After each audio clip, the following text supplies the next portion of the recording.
Good day.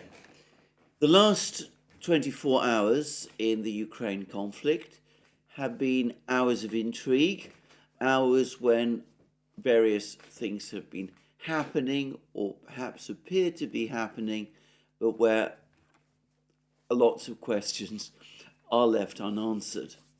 Now, let me say straight away that the situation on the battlefronts at the moment, with one important exception, remain relatively static. There have been more Ukrainian attacks in the Zaporozhye area, in the Rabotino-Verbovoye area. They don't seem to have achieved anything of significance. In fact, the reports I've seen suggest that they were basically failed attacks. There were attacks in the Vremivka salient area, but these were attacks by the Russians.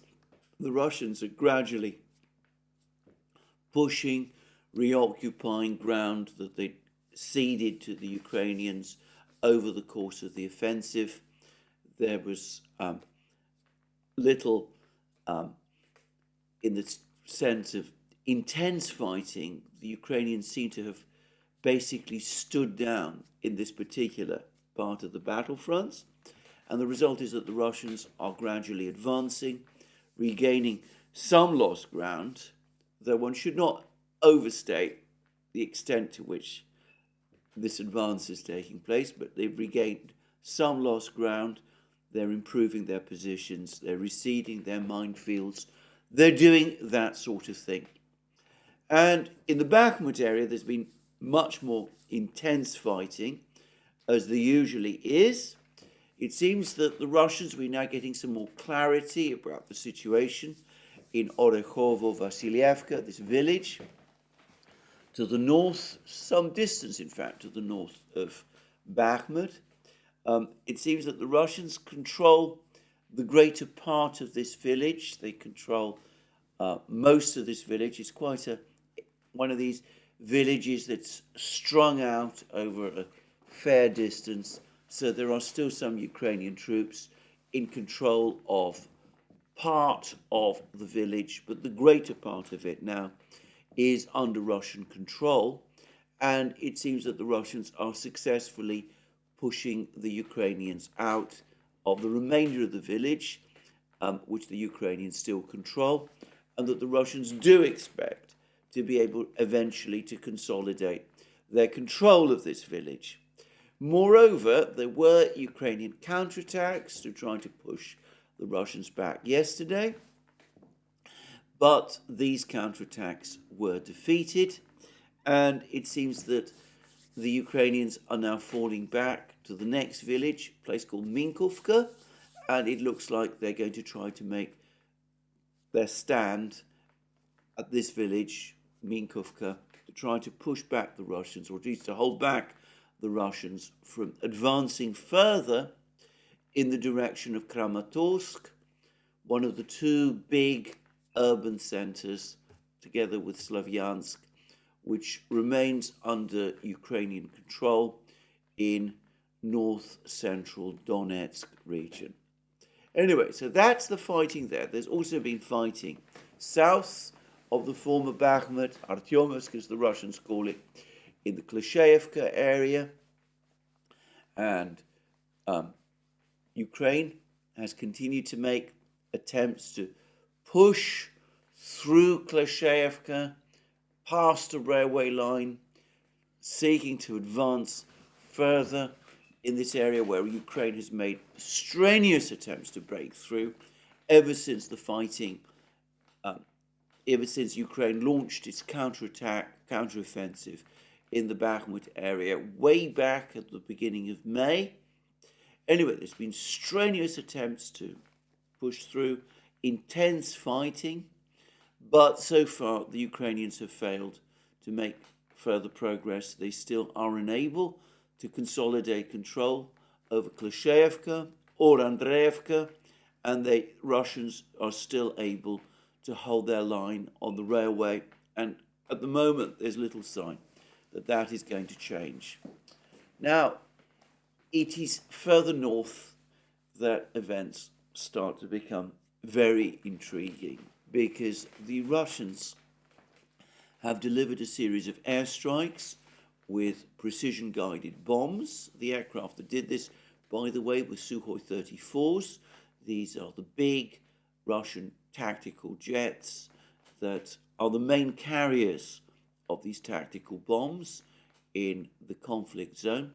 Anyway, these jets, these Sukhoi 34s, appear to have carried out a systematic demolition of the bridges across the Oskol River, which the Ukrainians have been using to maintain supplies, to keep supplies and reinforcements to their group east of the Oskol River, defending places like Kupyansk.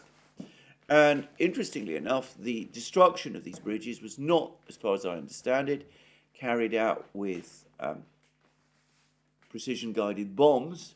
It's actually carried out by missiles, KH-38 missiles, according to some sources. And anyway, the short of it is that all these bridges have been all systematically destroyed. And it seems that even as the situation on the in terms of the actual fighting has remained relatively quiet in the Kupyansk Oscar River area, the Russian Air Force has been significantly active over the last few days. We're getting more explanations and reports about this. It seems that the Russians' Sukhoi 34 jets have been carrying out systematic airstrikes, destroying Ukrainian ammunition depots, warehouses, logistical facilities throughout this area, including some distance behind the Ukrainian front lines. And of course, they've been supplemented in this with missile strikes that the Russians have been conducting.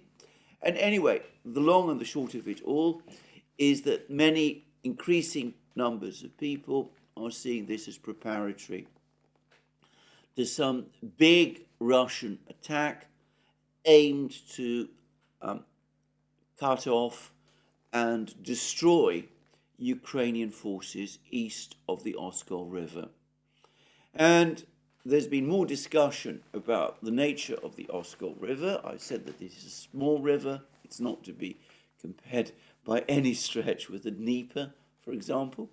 That there are places where you can actually wade across. I would say that in autumn we start getting rains, and at the moment it's been suggested that the weather conditions might actually turn sunnier and hotter for some of the next few weeks. So maybe that isn't going to happen. But if we start getting rains, then of course the river will get stronger. The currents of the river will get stronger. It could be more difficult to wade across. And it's been suggested also that the banks of the Oskol outside the main towns like Kupyansk, which it passes through, are rather boggy, rather marshy, and not the best places to try to send armoured vehicles and wheeled vehicles across, even where it is possible to wade across. So that's the reports that are coming through. And as I said, a systematic Russian air campaign to destroy Ukrainian warehouses and supply points in this area. Well, a lot of reports are now coming through. I've already mentioned in the past that people like Dima at the Military Summary Channel, a person who has been corresponding with me for some time, they all think that the Russians are indeed planning some major operation in this area, the objective being not so much to capture Kupyansk as to destroy Ukrainian forces east of the Oskol River line. And I have to say that these air attacks, these missile strikes, the destruction of the bridges by these missile strikes does rather support that theory. Now, we'll have to wait and see what happens and when this happens. I noticed that amongst the people who now seem to be coming round to thinking that something like this might indeed be in the course of preparation is the commentator Yuri Podolyaka, for example, who can write some pretty insightful reports about what is going on in the war, but lots of others are saying this. On Ukrainian channels, there's chatter about this also, and a fair amount of concern that it might indeed happen. And it's been pointed out that the Ukrainian forces that we are discussing, several brigades, are apparently not particularly well organized. Their defense lines are not particularly strong, because the entire defense around Kupyansk has had to be improvised in a great hurry, because Ukraine had not seriously anticipated a Russian advance in this area after Ukraine launched its own offensive in the southern regions and in Donbass at the beginning of June. Well, again, let me reiterate, I do not know much about what the Russian General Staff is planning. It doesn't share its plans with me. We will have to wait and see. But having said that, presumably these bridges have been destroyed for some purpose. It's hardly plausible that Ukraine is planning an offensive in this area, so it does seem to be preparatory to a Russian offensive of some kind. But we'll have to wait and see exactly what the Russians do. And as to their timetable, well, that I'm not in any position to discuss. Now, that is one of the intriguing facts that have arisen over the last few days, these Russian strikes on the bridges, and we'll have to see exactly what the Russians are planning there. But there is another one, and this also relates to a topic that I have discussed before in previous programs. As I mentioned, there's been a build-up of Ukrainian Marine brigades on the west bank of the Dnieper in the part of Kherson region that Ukraine controls. Apparently 4 brigades have been concentrated in this area, and this has led to much discussion and speculation about Ukraine perhaps planning some sort of amphibious landing across the Dnieper onto the east bank as part of some kind of two-pronged attack on the Russian positions east of the Dnieper in Kherson and Zaporozhye regions. And yesterday, the Russian news agency, the official Russian news agency, TASS, published a report which gave great strength to these rumors. And this is the report. Ukrainian President Vladimir Zelensky has coordinated with his Western sponsor an offensive in the Kherson and Zaporozhye areas in early October, for which ends the Ukrainian army is pulling troops to cross the Dnieper River, a source close to the situation told TASS on Friday. It has become known from a source close to law enforcement agencies that Zelensky has coordinated with his British and American sponsors an offensive in early October in the Kherson and Zaporozhye areas. According to the source, for these ends, a large group of Ukrainian Marine Corps have been pulled to the Nikolaev region to cross the Dnieper River. So that is what we're told. Now, this is a very intriguing report. It says that the source, who's clearly an official of some kind, a source close to the situation, this is, as apparently told TASS this on Friday, but this source says that the Russians have got to know this from a source close to law enforcement agencies. So this is not information that the Russians have obtained from the Ukrainian military, but presumably from law enforcement agencies, some kind of police or internal security organization in Ukraine.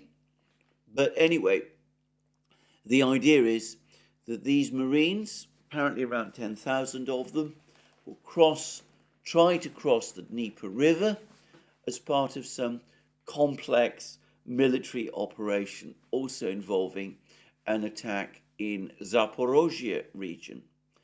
And the Russian source, who has communicated all this information to TASS, has gone on to say that the Russians also expect a special forces operation by Ukraine to try to capture the Zaporozhye nuclear power plant, and that the Ukrainians are being trained to do this in cooperation with the British, and that the Russians are aware of all that's being planned and prepared and are keeping a close watch on what the Ukrainians are doing.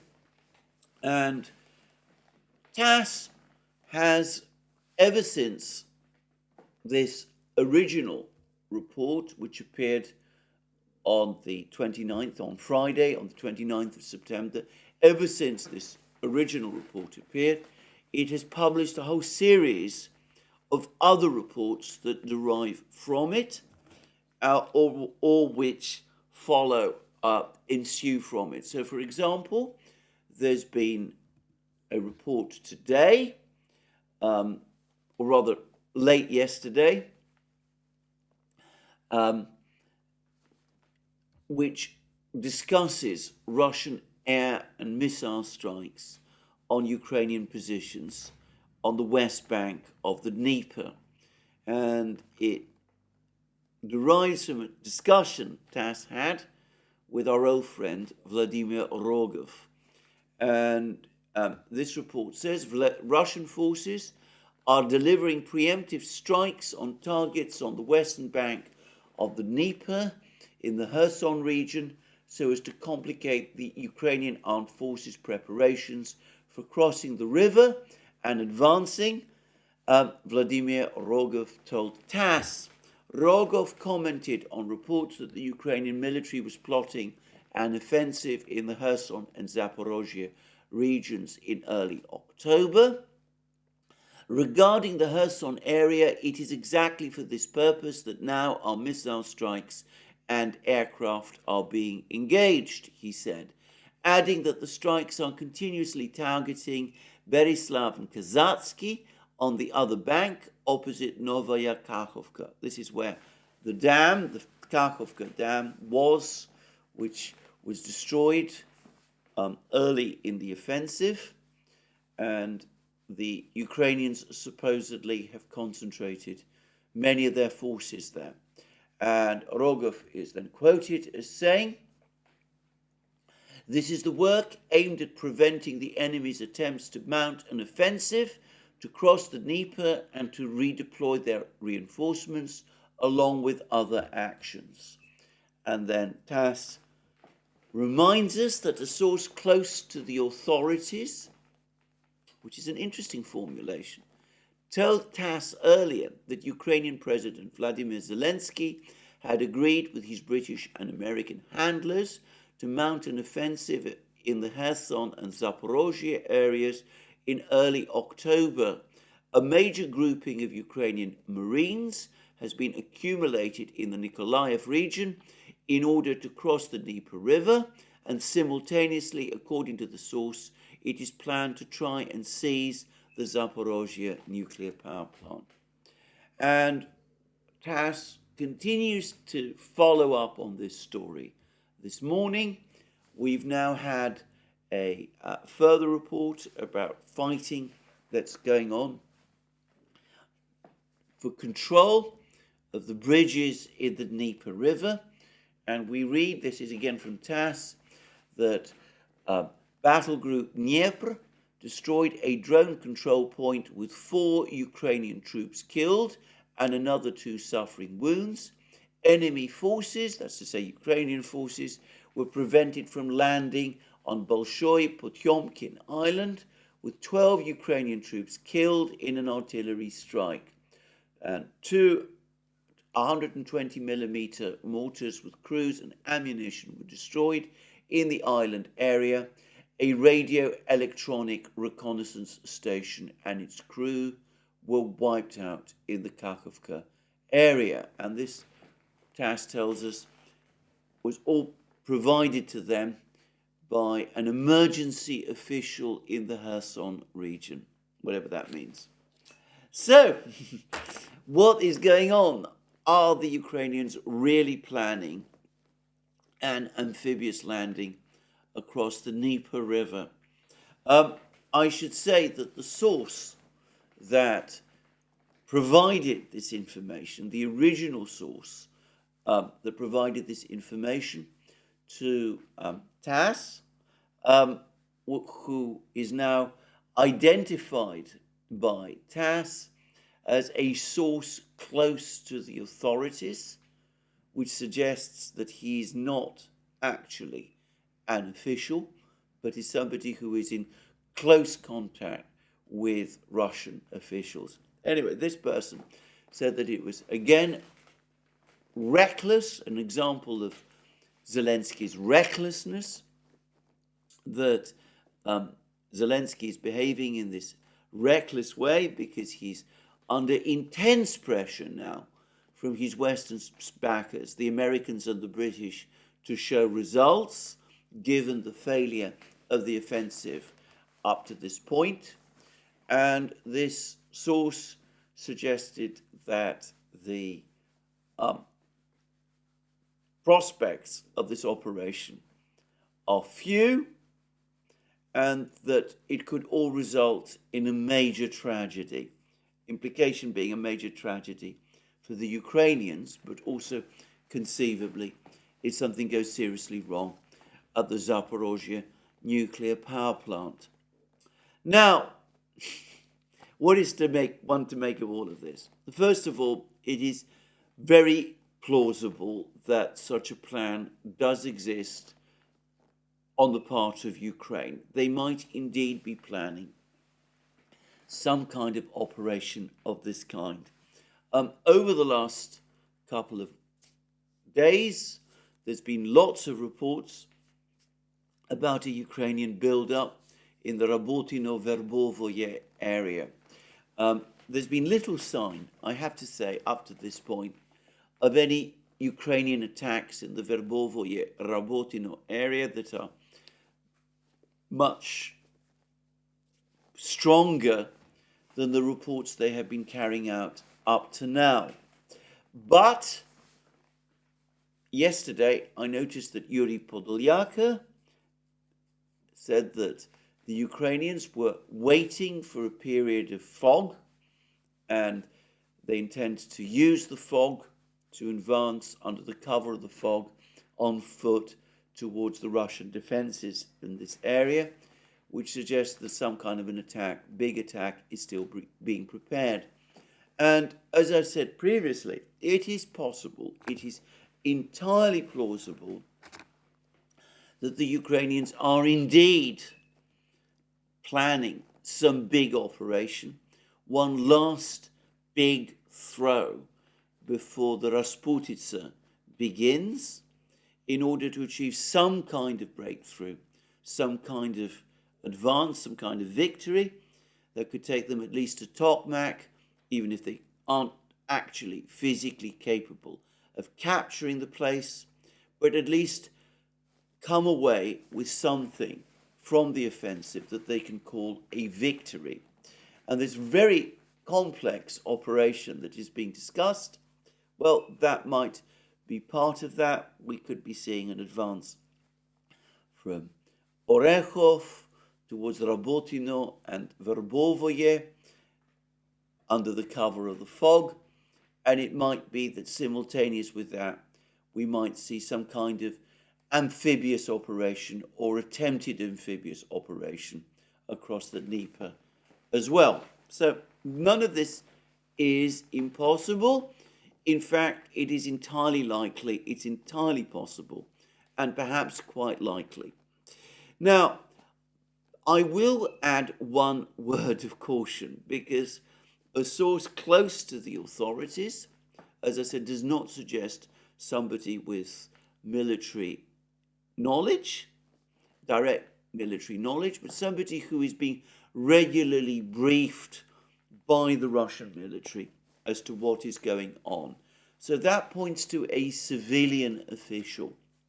Now, one possibility, I have to say, is Vladimir Rogov, who has been a regular provider of information of this nature, and who is quoted by TASS, who's obviously been in contact with TASS because he's providing the information about the airstrikes on the West Bank.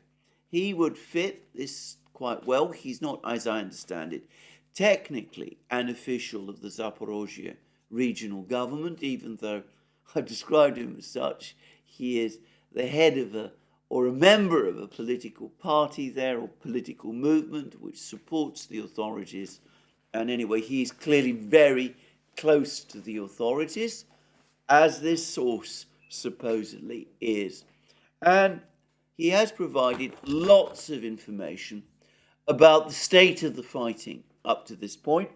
And I have to say, in general, I found him pretty reliable. I mean, when he tells us things that he's been told, he's obviously communicating information that he knows. But let me stress, I don't know that it is Vladimir Rogov. It could be someone else. But it's also the case that whoever it is doesn't want to go on the record. And it also does look as if the information that is coming, the source of the information, the spy, if you like, in the Ukrainian camp who is providing all this information, is not someone connected with the Ukrainian military, because we are told that he is someone involved with law enforcement. So this could be, perhaps it is true, this report, but then again it could just be rumour and chatter. It is undoubtedly the case that these Marine brigades have indeed been relocated to Kherson region. Having said that, the fighting for the islands of the Dnieper River, about which TASS is reporting, well, to my knowledge, this has been underway, as I said, ever since the Russians pulled back from the west bank of the Dnieper back in the autumn of last year, almost a year ago. So I have to say, this particular battle for this island, Bolshoi Potyomkin Island, doesn't seem to me to be anything especially new. And as I've discussed in previous programs, these brigades, these four brigades, do seem to have been very battered and reduced in effectiveness as a consequence of their heavy involvement in the fighting on the Vremevka salient over the last few weeks. But certainly, this is something we should keep an eye on, just as the Russians say they are. The fact that this has all been communicated to TASS is interesting in itself. One wonders whether someone on the Russian side isn't giving the Ukrainians the warning that, look, we know what you're thinking. Don't try it. We're ready for you. If you do try it, it will all end in some terrible tragedy. And we're ready and prepared for you. This is not something you should even think of doing. But then, of course, why would the Russians want to communicate that kind of knowledge to Ukraine? Anyway, we shall see what happens. We shall see what happens both in the Oskol River, whether the Russians do at some point launch some kind of methodical offensive to destroy Ukrainian forces east of the Oskol River, and whether indeed this rather complicated offensive that the Ukrainians are alleged to be planning with this amphibious assault across the Dnieper and with the presumably the troops pushing from the north, from Orechov, and perhaps also close to Piatikhatki, to try to put simultaneous pressure on the Russians in that way, and apparently also with another scheme to try to seize control of the Zaporozhye nuclear power plant. Well, we'll have to see whether all of this really does happen and whether the Ukrainians, if they try it, are able to pull it off. It would be a coup for them, big coup for them, if they did, but it has coming. It would be coming at the tail end of a Ukrainian offensive that has now been underway for almost 4 months. By all accounts, Ukrainian troops are tired and run down. There are shortages of equipment and ammunition. It's a pretty ambitious operation to pull off, and the Russians say that they're ready. Anyway, we'll have to wait and see. So that's the rumours. Those are the speculations about what might happen over the next few weeks. What did happen yesterday is what I think is, by most measures, the biggest single drone attack carried out by Russia in the war up to this point.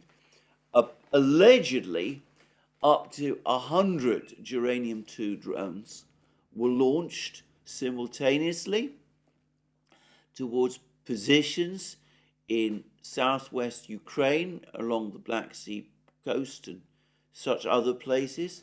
That is a huge swarm of drones, if this attack is true, if these reports are true.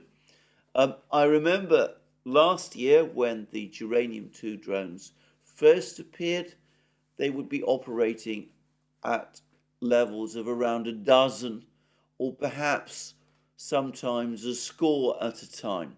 100 at a time seems extraordinary. And since I'm on the topic of Uranium-2 drones, they're becoming more sophisticated, it seems, all the time. The Russians have installed their own electronic systems, which are more sophisticated than those that the Iranians have. And at the same time, the Iranians have now displayed a version of this drone with a turbojet engine, which should make them quieter. Apparently, these drones do make a noise from their piston engine, their propeller piston engine. It's been suggested that it sounds a little bit like a moped moving, but the turbojet-powered uranium drone that the Iranians have now developed is apparently much quieter than that and can presumably operate at greater speeds, though perhaps not at greater distances. I would say also that it seems to me that a jet-powered drone of this sort would be a lot more expensive than with a drone with a simple piston engine. And of course, the cheapness of this drone, its ease of manufacture, has been one of the major advantages that it has. But anyway, huge drone attack carried out yesterday. The fact that we're talking about 100 drones, if that's the actual number, and it does seem plausible, confirms now that there is a major production line of these drones now operating, almost certainly in Russia itself. Apparently, it's a factory in the Republic of Tatarstan, and it's now churning these things out, scores at a time, and 100 of them were apparently used in a single attack. And perhaps that number will increase, who's to say? And it does seem as if the Russians are able to conduct drone strikes on this huge scale, repeatedly, day after day. And of course, that way they can also husband their much more expensive, though of course far more powerful cruise missiles, which they're able to use for much harder targets, much more hardened targets. And I would add also that as these drones move over the skies of Ukraine, Ukraine has the difficult choice of deciding whether to shoot them down. Sometimes it can shoot them down with heavy machine guns, heavy cannon. But sometimes it must decide whether or not to use surface-to-air missiles. And drones are not easy targets for surface-to-air missiles. That's the first thing to say. But also, if you use surface-to-air missiles to destroy drones like this, then of course you are using a very expensive missile in relatively short supply to destroy a very cheap and easily produced drone. You are going to deplete your air defense system very quickly. But of course, if you don't do that, if you rely entirely on cannon and machine guns, and those are in relatively short supply also, and of course there are now enormous gaps in coverage. Cannon and machine guns, by definition, have only limited range. Well, if you do that, when you're up against a fleet of hundreds of these things operating at one and the same time, then you have to face the fact that more and more of them are going to get through, and they're going to inflict significant damage on your facilities.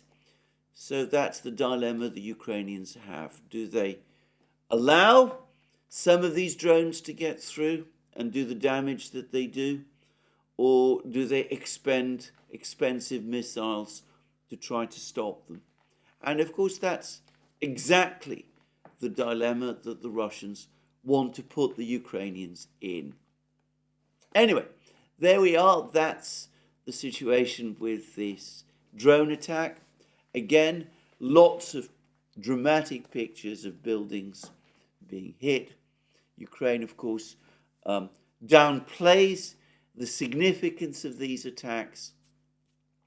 But anyway, these attacks do continue to happen. And in the meantime, everybody's waiting for the next big Russian missile offensive, which everybody expects will come at some point this autumn. So that's where we are with the situation on the battlefronts. Two discussions about offensives. I will say that the Russian offensive actions on the Oskol, the destruction of the buildings, is an actual fact that has happened. Those bridges have been destroyed.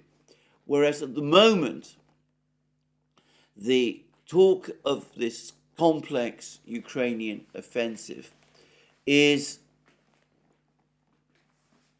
basically rumor.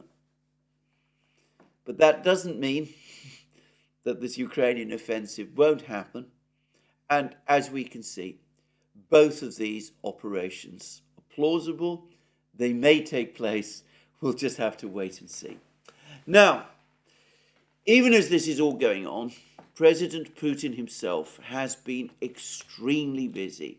He's had a series of very, very detailed meetings with all kinds of important people.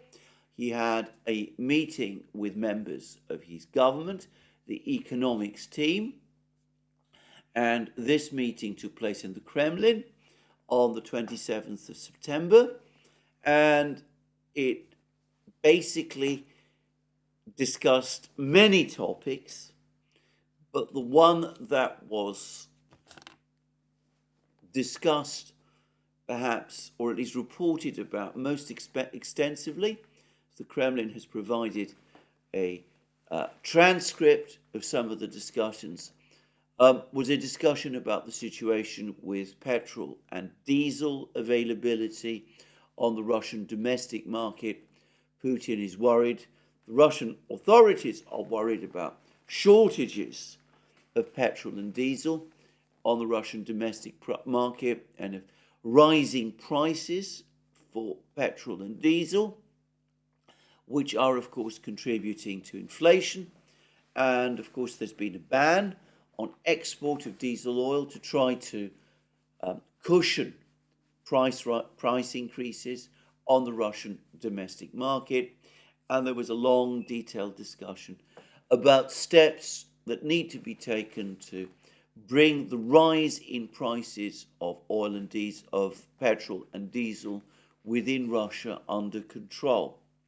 Now, one of the most interesting things about this discussion is that it acknowledged, of course, that that part of the reason for the rises in prices of energy products in Russia is that there is an overall increase in energy prices.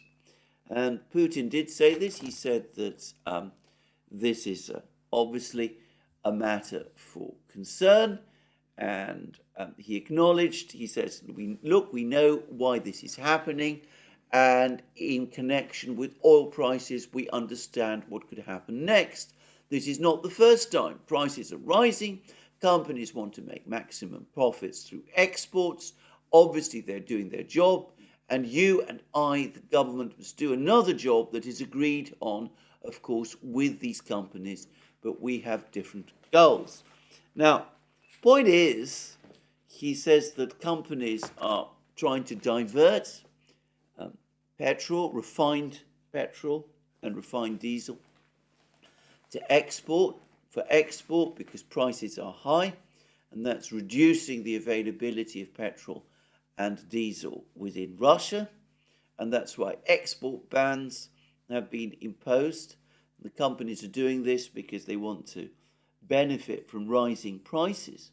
Of course, it's important to say that Russia itself has been cutting back recently on exports of crude oil, which is one of the reasons why prices are, of course, rising internationally and why there are these shortages of refined fuels.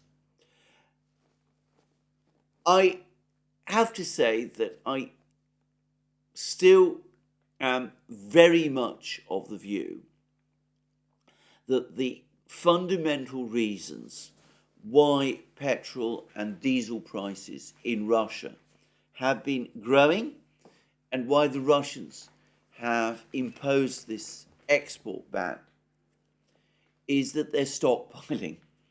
Putin is anxious about price increases in advance of the presidential elections, which are due to take place in Russia next year. He's worried, obviously, about the overall inflation situation. The Russian economy is now growing very fast.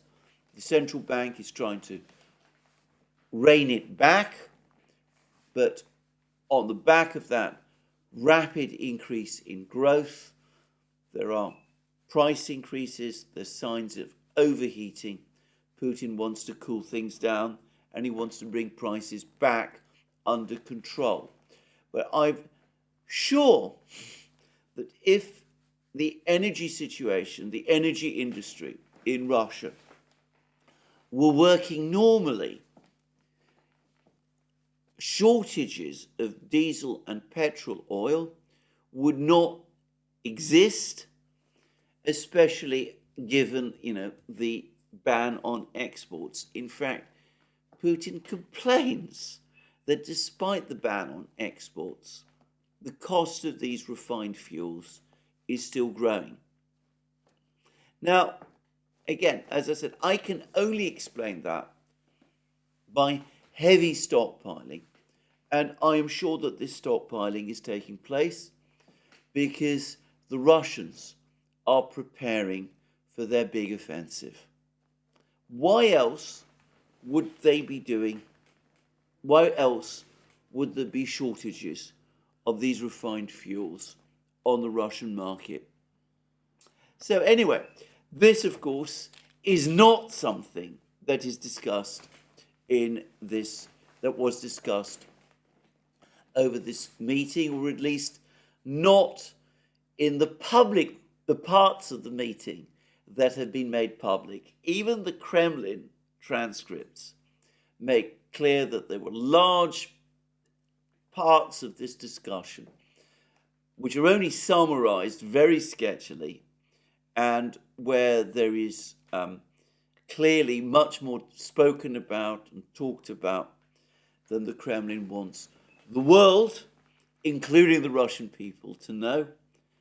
And of course, this almost certainly relates, I think, to discussions about the state of stockpiling of these fuels. So just saying, this is apparently happening on a huge scale.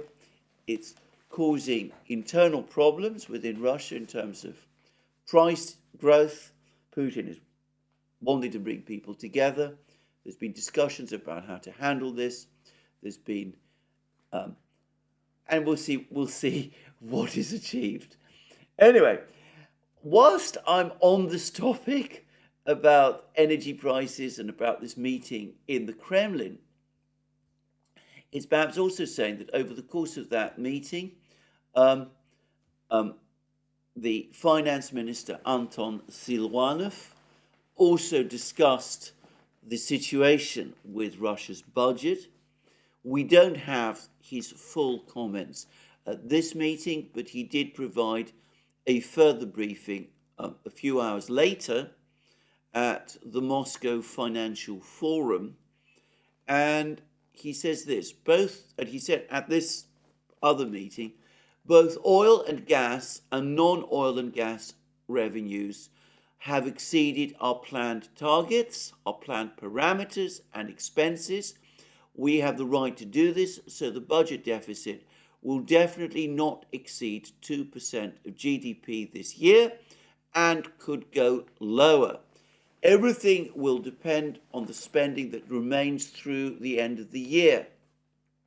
The deficit will not exceed our planned parameters. And he says that the budget law rather, says that the deficit will be around 2.9 trillion rubles. And Interfax, from which I'm taking this, points out that the deficit already hit 2.361 trillion rubles by August.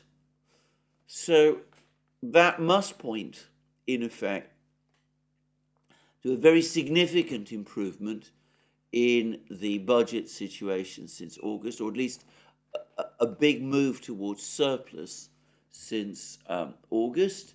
And then Interfax quotes the Prime Minister, Mishustin, saying that a stable course towards positive changes allows us to count on the execution of this federal budget this year, with a deficit at the level of the initial forecast of 2% of GDP.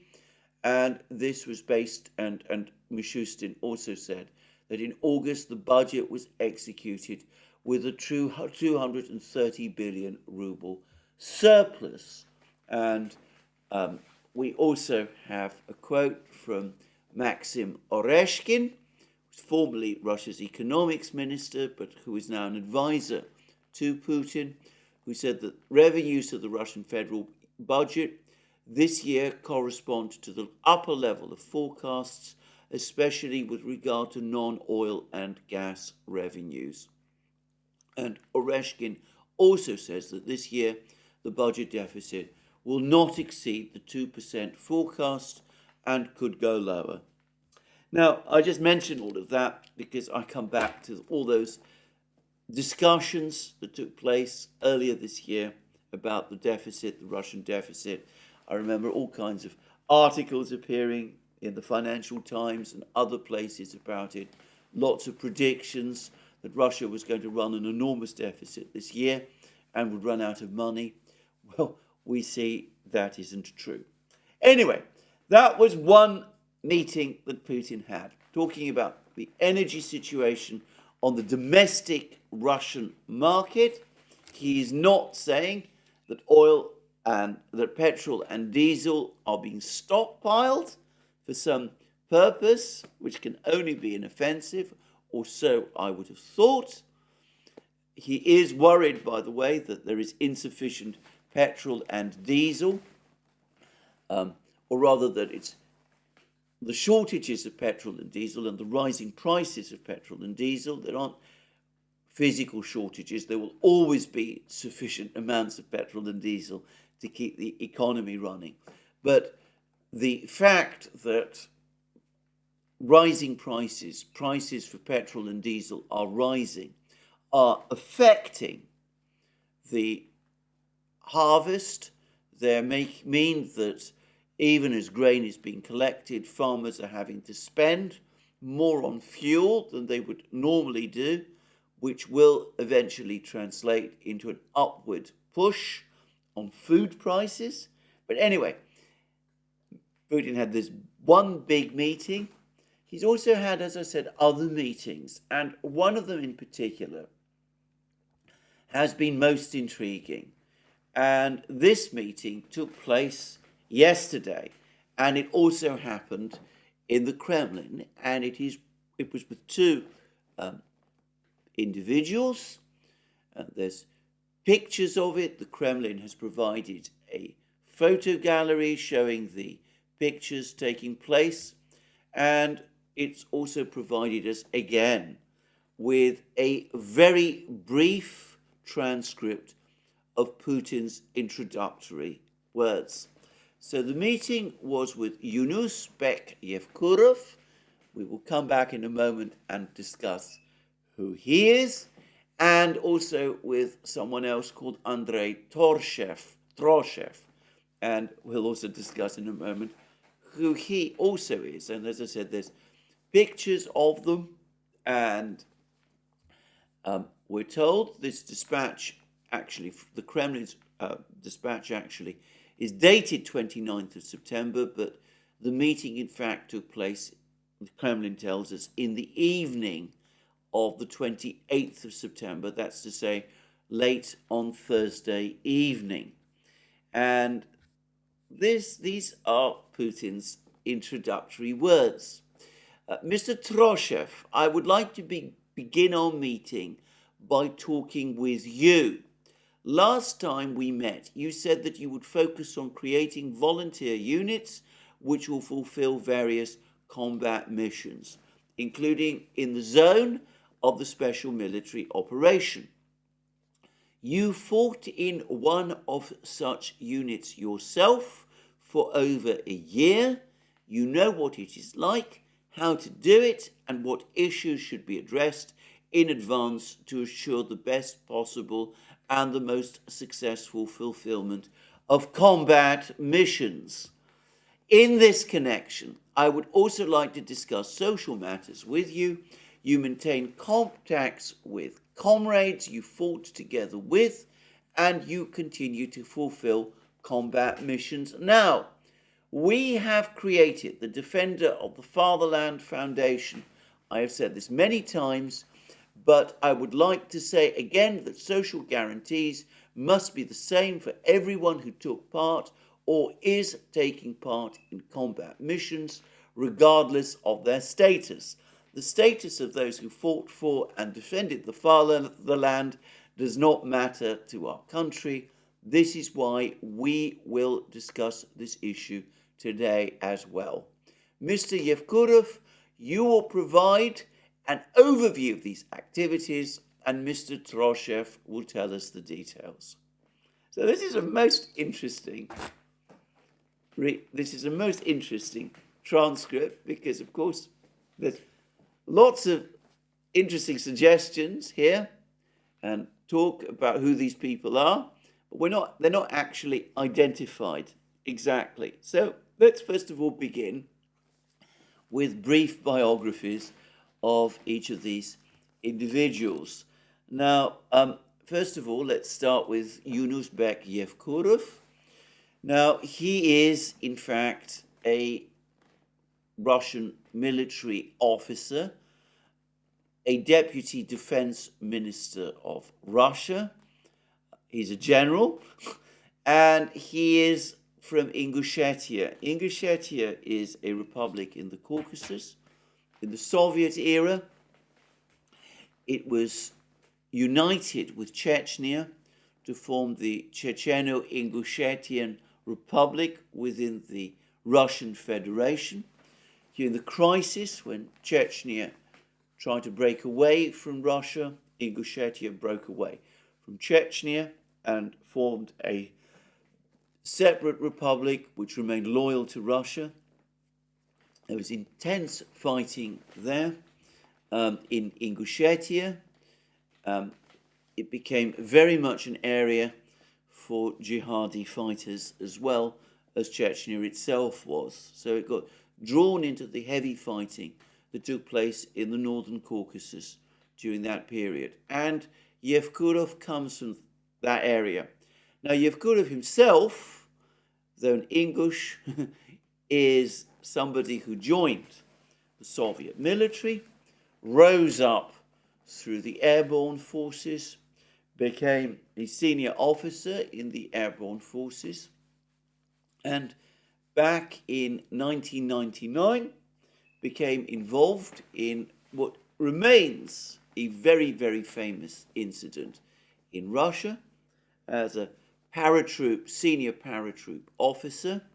It was he who was commanding a unit of Russian paratroopers who were conducting peacekeeping duties in Bosnia, in the former Yugoslavia.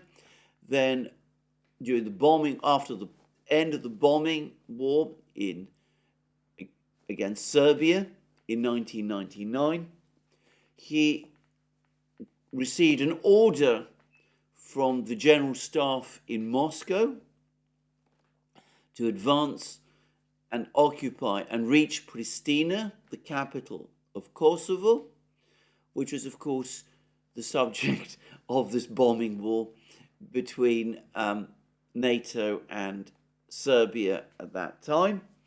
And, of course, General Yevkurov did this quick dash with the Russian paratroopers. They reached Pristina. And at the time, by the way, I told many of my acquaintances that this was the first sign, the first clear sign that President Yeltsin's position in Moscow was slipping. It seemed to me that the General Staff, the Russian General Staff, was starting to make decisions on its own initiative, and Russian officers were executing the General Staff's orders rather than Yeltsin's.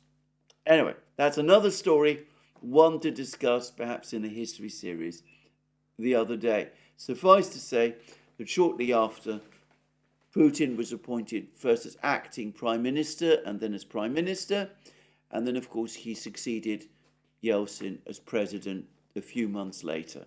So I won't revisit all that story. Anyway, Yevkurov was then remained an officer in the Russian army. He was eventually, however, appointed president or governor of Ingushetia in the late 2000s, whilst the fighting was still there, in order to try to stabilize the situation in that republic. He was largely successful in this. He forged a close relationship with Ramzan Kadyrov at around that time. He was also the subject of an assassination attempt, which left him for 2 months in a coma. However, he eventually recovered. Eventually, he left his political post. He ceased to be president of Ingushetia, which is now a stable republic, by the way. And he rejoined the armed forces. And he has, over the last few years, functioned as a sort of crisis manager. He carries out various roles for the Russian Defense Ministry in all sorts of places. And he's, for example, recently conducted a tour of West African states where the Russians have various interests. We know that all kinds of things are happening in West Africa at the moment. There's been the coup in Niger and all of those other things, though he didn't actually visit Niger. And by the way, he has also had some kind of role, some kind of liaison between the Russian Defense Ministry and the various contract groups, groups of private companies, Wagner organization, for example. He was involved directly in the negotiations with Prigozhin that took place during the period of Prigozhin's mutiny back in June, and he played a role in negotiating a settlement of the settlement which in effect ended that mutiny. And President Lukashenko of Belarus has actually commented as his role in all of this.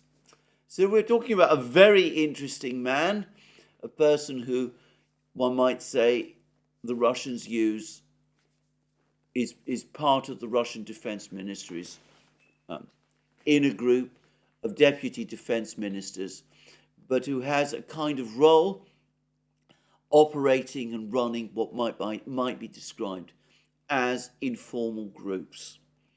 And as for Andrei Troshev, I won't pretend that I know a great deal about him, but suffice to say that he appears to have been, all the reports say, that he was a very senior member of the Wagner organization, one of the top people in the Wagner organization. So, if we come to this rather interesting, as I said, transcript of Putin's words, you will see that he says to Troshev, "You fought in one of such units yourself for over a year. These are volunteer units. You know what it is like, how to do it." And of course, what Putin doesn't say is that this volunteer unit was, of course, Wagner. It's interesting how Wagner is no longer mentioned or referenced in this particular discussion. So what is going on? Well, some people in the West have said that what has happened is that Putin has appointed Troshev as the new head of Wagner. Now, that may be right, but I think that is not strictly accurate, actually. It seems to me that what has happened is that Wagner itself is gradually being broken up, but a core remains, and Troshev has been asked to pull this corps, this cadre of Wagner fighters together and reconstitute them as a fresh unit, perhaps also bringing in other volunteers, but most probably no longer under the Wagner name, which has been tarnished by the mutiny and by the Prigozhin affair. And Yevkurov, who seems to have an overall role, supervising now all of these various volunteer units, is now going to play the leading role in helping Troshev to do this. The newly reconstituted organization, let's call it Wagner 2.0 to Wagner 2, is going to be directly subordinated to the Russian Ministry of Defense. Now, I said that Yevkurov has an interesting role. He carries out missions in Africa. He's obviously now coordinating with these volunteer units in the area of the special military operation. I mean, it is clear to me that he is now an intelligence officer and that he is working for the military intelligence agency of the Russian General Staff, which is, of course, the organization that the West still recalls the GRU, though, by the way, that is no longer its official name. So this is what we're looking at. We have a meeting, in effect, between Putin, an agent of the GRU, Mr. Troshev, and an official of the GRU, Mr. Yevkurov, who is in effect his controller. And the idea is you create a new structure, you go back to the original idea behind Wagner. Wagner, as I pointed out, was originally set up by the GRU in cooperation with another Russian state agency which is concerned with internal security matters. When I've discussed this, many people have speculated that it is the FSB. I'm not going to discuss that. All I will say is there are various Russian internal security agencies as well as the FSB, so people should not perhaps rush to that assumption. I've had that information from an extremely reliable source. Anyway, under Prigozhin, or whilst Prigozhin was acting as the kind of businessman who would operate the front, who would act as the front man for Wagner, he managed to gain a great deal of influence over some of the fighters within Wagner, and Wagner began, or parts of Wagner, began to slip out of the GRU's control. What this meeting is really about is Putin saying, look, this time you're going to do this thing properly. You are going to set something up which is not like what Wagner became, but like what Wagner was originally intended to be. An organization outside the Russian Defense Ministry structures officially, but actually, in practice, controlled by the GRU. So that's what this meeting is about. And I've been getting reports from my source from Wagner about what's actually been happening, about the fact that there's been something of a purge, but it's clear that some type of reconstitution is underway, and it will be much more tightly controlled from this point on.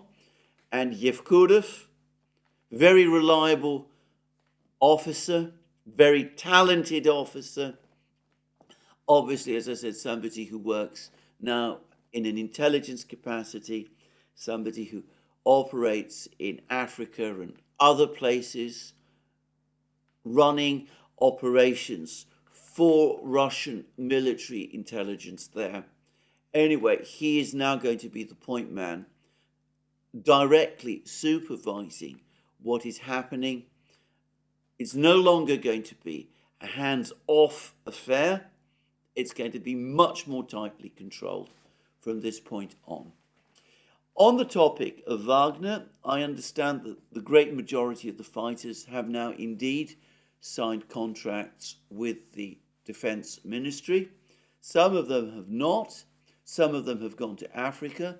Yevkurov, his trip to Africa, I suspect was partly intended to establish contacts with these people, to explain to them that he's now the person in overall charge, and from this point on, they take orders from him. So just to make that clear. But anyway, those fighters who will be reconstituted into some kind of formal unit, most probably not under the Wagner name, will be sent back to the front. They will be paid handsomely for what they do. They will fight together. They will fight under Troshev's overall command, and he will report to Yevkurov, who in turn will report ultimately to no less a person than Putin himself. So this is what this meeting is about.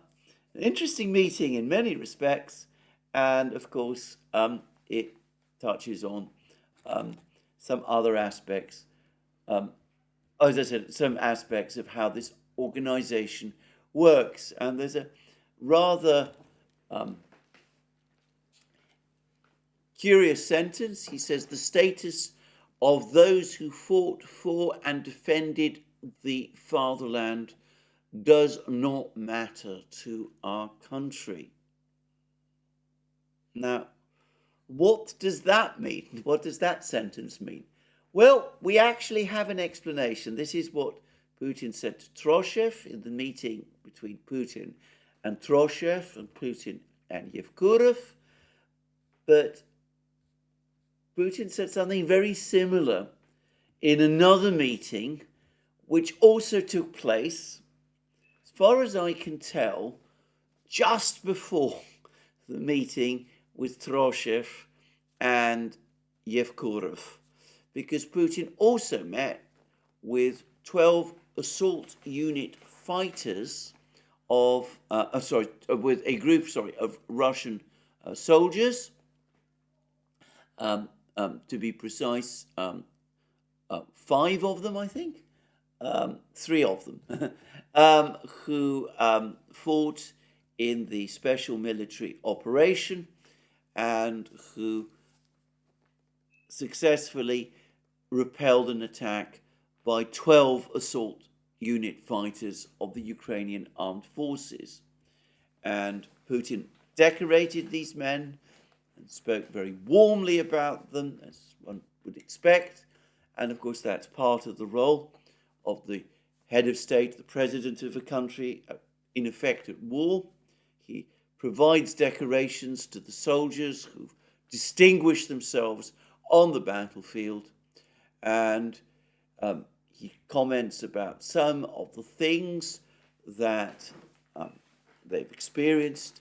He also wants to hear about things that they're concerned about on the front lines. And he says that he wants to hear from them. I would like to ask you, those who are fighting on the front lines, to assess the situation there. What do you think about the organization of our actions, our combat operations, if anything has changed recently, if there are any shortages, what your immediate commanders and more senior officers who hold higher positions should give more attention to. So this is standard and entirely proper things for the head of state to do. over the course of that meeting, he also said this: I know that 2 other men were fighting together with you and were in the same trenches with you, and that they were former prisoners who volunteered for the army. They have died. Firstly, I would like to say that all of us are human and everyone can make a mistake. These men erred, but they have given their lives to the motherland, thereby redeeming themselves completely. This is the first point. Second, we will certainly do everything necessary to help their loved ones. There is no doubt about this. You probably do not know this, but one of these men will be interred today. So I suggest that we pay our last respect to them with a minute of silence before we begin our conversation. And let's go back to what Putin said in that meeting, which he had with Mercouris and Troshev, that enigmatic status, the status of those who fought and defended the fatherland does not matter to our country.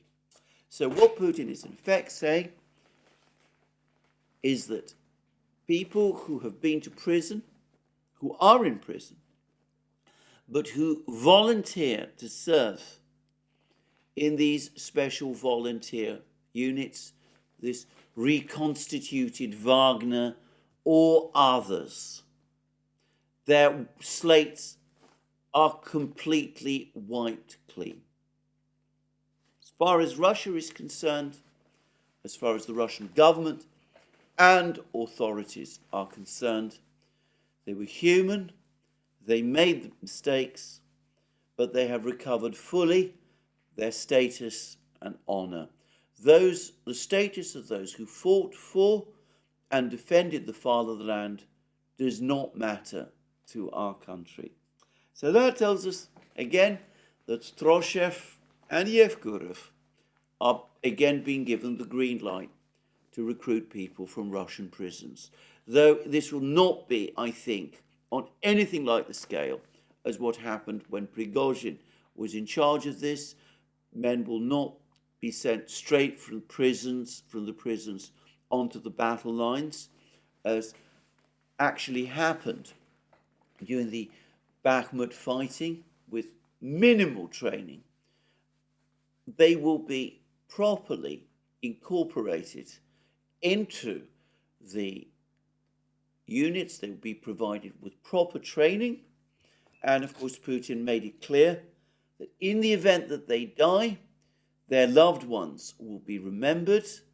They will deserve a minute's silence, and they will be properly interned. So it will be different this time from what it was before. So quite an interesting day Putin had. Well, a couple of days Putin has had. He's also had a meeting, by the way, with Ramzan Kadyrov, a meeting which is intriguing in itself, because there were lots of reports on the Ukrainian internet that Kadyrov was on the brink of death, that he was in intensive care in a hospital. He published a comment denying this fact, but it was widely disbelieved. Now he's appeared alive and well, meeting Putin at a meeting again in the Kremlin, and there's lots of pictures of the two together, and Kadyrov looks not just well, but in rather ebullient and cheerful mood. And by the way, he's gone on to give an interview with the Russian media, televised interview, I understand. So all of those rumours, which, as I said, appear to have originated from Ukrainian sources about him being on the brink of death, are obviously manifestly wrong. Just as those reports about Admiral Sokolov having been killed in the headquarters building in Sevastopol in that missile strike, we can now also say conclusively that those reports were false, because he has not only, Admiral Sokolov has not only appeared in a meeting with Defense Minister Shoigu, I discussed that some days ago, but he's also now also given an interview to the Russian media. Let me repeat again, all these reports that come out of Ukraine need to be treated with great care. They're often very inaccurate. I saw the Daily Telegraph, for example, reporting, again on the strength of a Ukrainian report, that a Russian Sukhoi 35 jet had been shot down by mistake by Russian air defenses. I've seen no such report anywhere on any Russian site. I think it's most unlikely. I noticed that this Daily Telegraph report said that it had been confirmed by a Telegram channel close to the Russian Air Force. I don't know what Telegram channel that is. Again, the Daily Telegraph doesn't identify this channel by name, just as a couple of days before, when it sought to corroborate a Ukrainian claim that the Ukrainians had occupied parts of Elbovoye, they referred to confirmation of this provided by a unnamed Ukrainian channel, a Telegram channel, supposedly connected with Russia's paratroopers. I strongly suspect that these mysterious, unnamed Telegram channels, if they even exist, which presumably they do, they're cutouts for some intelligence agency somewhere, and perhaps should be best disregarded. Anyway, there we go. Be very careful about what you hear and read from this war. It's extremely difficult to work out the facts, but as I said, lots of intrigues, lots of interesting facts. Wagner coming back, but in an entirely new form, probably under a different name, under a new commander, supervised carefully this time by the Russian military through their intelligence agency, the GRU, and also lots of speculation about offensive moves by the Russians in the Oskol River, and quite possibly, though not yet definitively, by the Ukrainians across the Dnieper. Well, this is where I end my program today. It's been another great article by M.K. Badrakuma on the evolving situation between the West and India, which I hope to discuss in my next program. This is where I finish. Thank you for joining me again. More from me soon.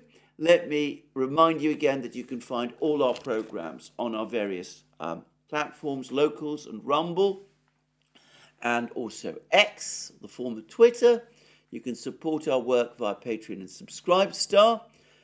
Links under this video. Don't forget to check out our shop. We find all the great things there: magic mugs, hats, t-shirts, sweatshirts, all those great things. And last but not least, if you've liked this video, please remember to tick the like button and to check your subscription to this channel. That's me today. More from me soon, and have a very good day.